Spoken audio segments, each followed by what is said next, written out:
I just got back from watching Death of a Unicorn, and I gotta say, y'all, I don't know what to say about it.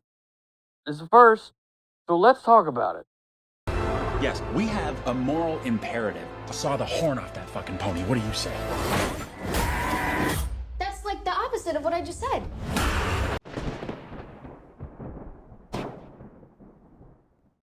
Usually when I get up here and I talk to you guys about whatever movie or show I watch, I already have in mind that I either like this movie or I don't like this movie. But the movie I'm about to talk to you about, Death of a Unicorn, I'm on the fence because I know it was a good movie in my head. I know it was a good movie. And I'm trying to figure out how I would categorize it, what I would do with it. Hundreds and thousands of years ago, they were seen as like these divine monsters. But I am telling you right now, bad things will happen. Let me give you a brief synopsis of it first, and this is not going to blow anyone's mind. It's not spoilers. I mean, we got Paul Rudd, who in the world does not like Paul Rudd? He has always been a funny guy, and he's always going to be a funny guy, even in serious roles. And then Jenna Ortega. Jenna Ortega's hot. She's like the much better Rachel Ziegler of the generation. Like, she's much better. And she seems to have a good head on her shoulders so far. And someone I used to think was hot back in the day, Téa Leoni, who ended up marrying David Duchovny for some reason.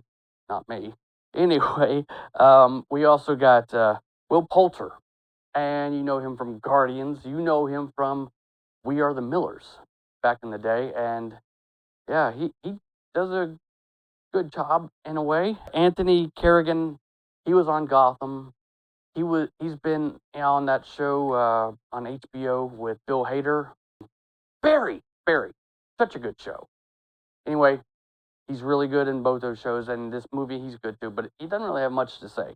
Richard Grant plays Odell, which is like the guy that's dying that needs the lawyer, which is what Paul Rudd is.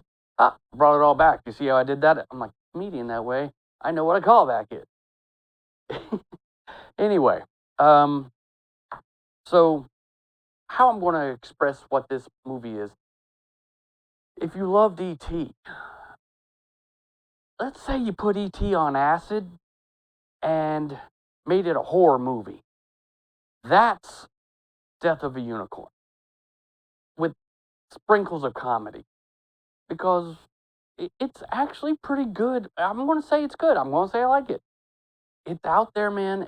I never read the book. Of course I didn't read the book. I never read the books.